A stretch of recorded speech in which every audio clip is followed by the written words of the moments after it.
Well, to a bombshell new report from journalist Stephen Baker, who says that General Mark Milley, during the January 6th protests, used directed energy weapons against those protesters. In fact, many months later, boasted about it.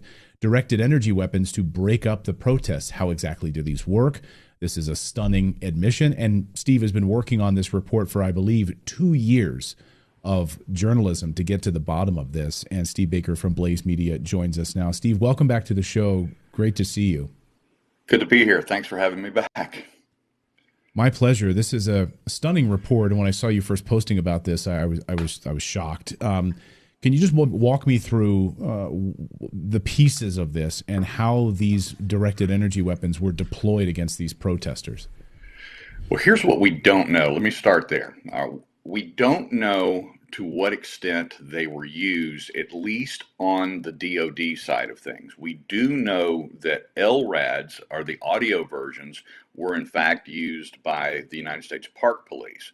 So this is where it gets so confusing, Clayton, is because there's so many distinctions between these types of weapons. What we do know is that Mark Milley was in fact in a meeting, this was just this past fall in 2024, with about 20 other active duty officers, one of them being our source for this story, in which he was either bragging or just mentioning in casual discussion, whatever the case may be, that they had authorized or signed off on the use of both, as he said, heat and sound weapons to be used at Lafayette Square Park on June 1st, 2020. That was, of course, the famous scene where Trump walked across the street. He had the Bible, he held the Bible up over his head, that sort of thing.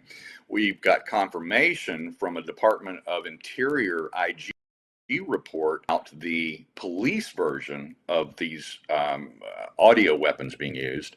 And we have no confirmation yet, either by video or otherwise, of the DoD versions being used. But if the DoD versions were just authorized for deployment, that meant it was intended to be used. And if DoD was firing on United States citizens on the streets of America in our capital, we have some serious questions to ask.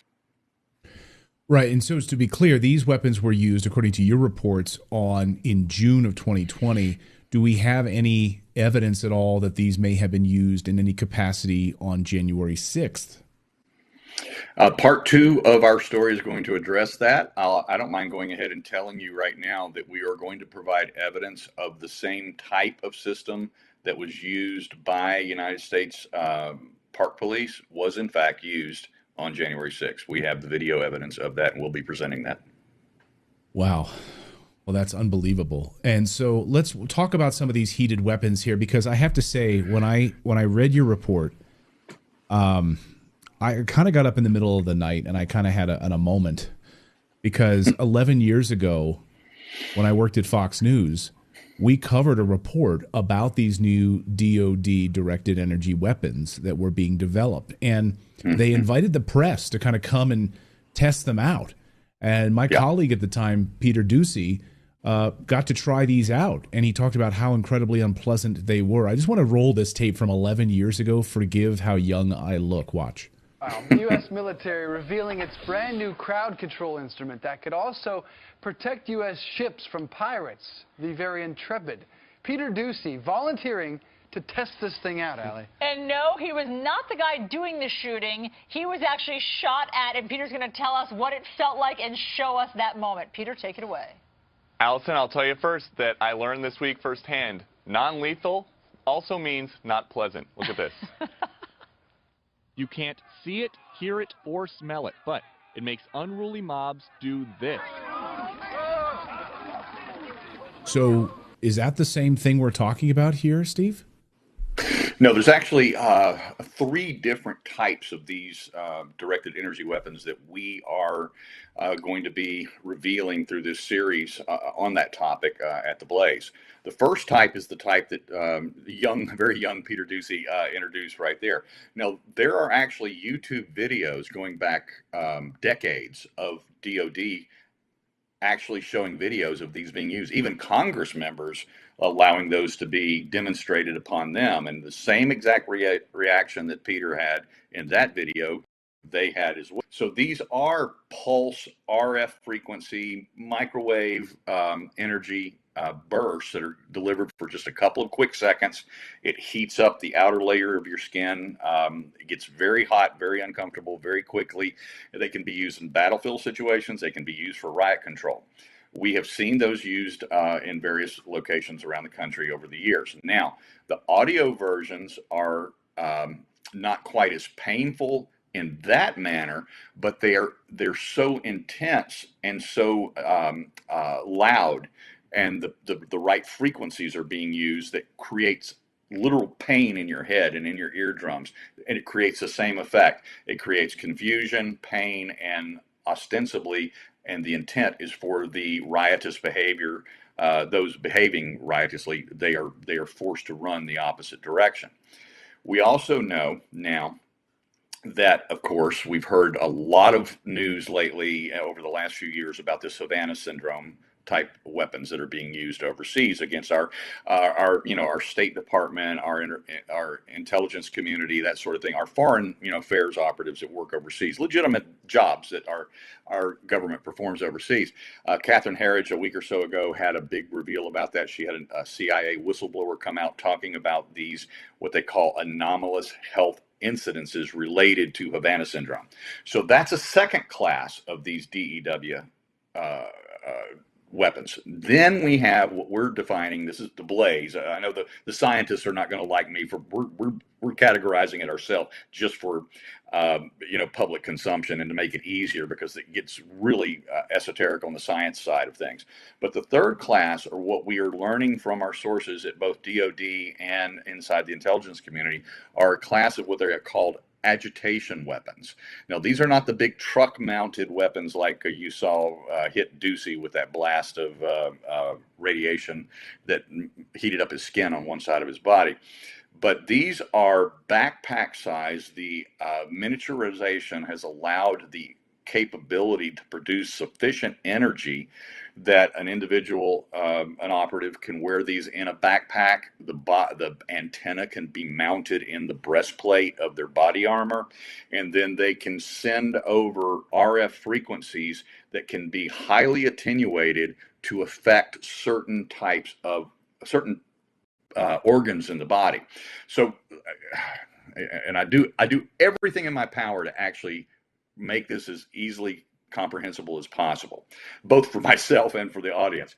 But imagine if you're sitting in your old 1984 pickup truck or whatever, and you got an antenna coming out of the side outside the window of the truck, and you turn on your AM or your FM radio dial.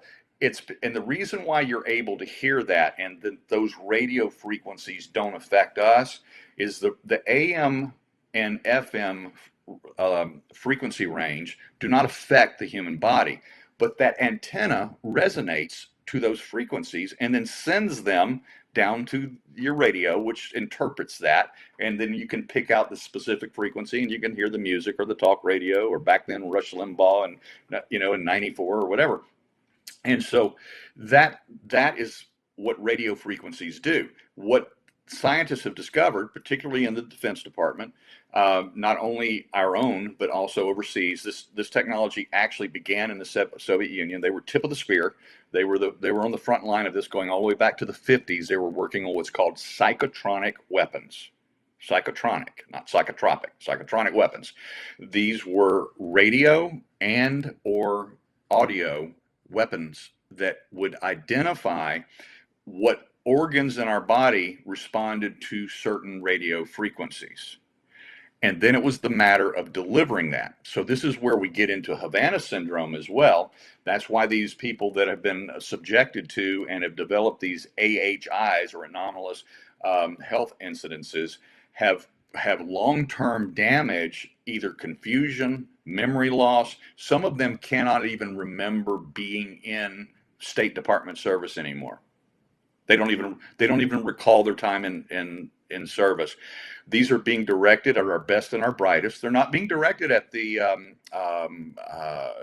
diplomat corps necessarily. When I say the diplomat corps, I'm talking about the ambassadors. Ambassadors are political appointees. They're not the people who get the job done. These weapons are being directed at the people who actually do work overseas, do the good work overseas, and that they need to be taken out.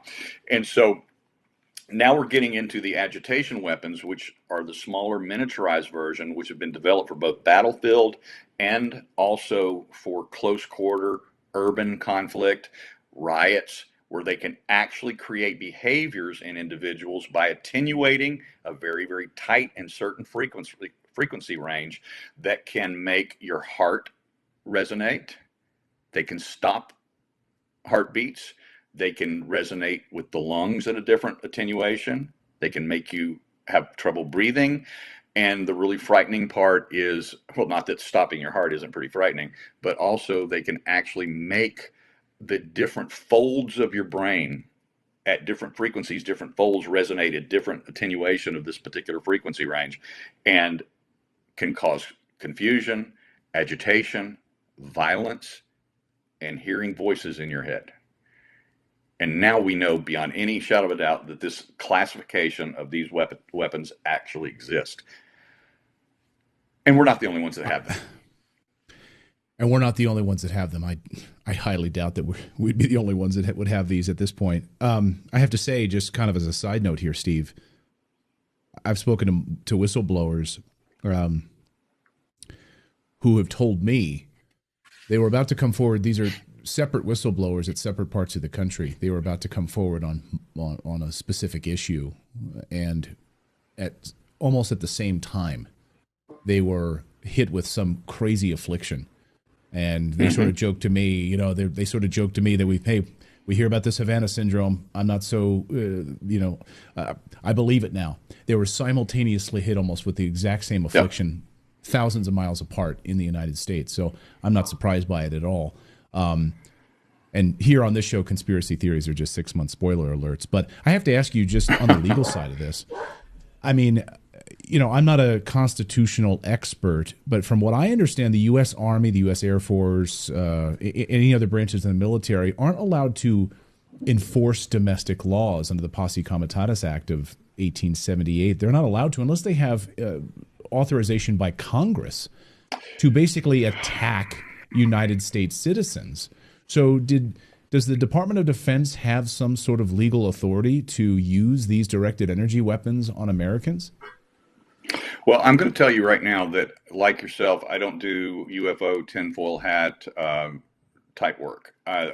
If you go read our article, everything that we reveal there is based on direct sourcing from active duty military or retired military and intelligence community sources. It's congressional hearing testimonies that we quote directly on these weapons projects, as well as the actual data that's archived. There's tons and tons of unclassified information about the historical development, use, and research development of all of these classes of directed energy weapons. That's where we're pulling this from. We're not pulling it out of our ass. All right, we're not making this up as we go. We're doing everything we can to avoid even getting into that area. So now, to getting directly into your question here about deployment of these by our own agencies against American people, especially military.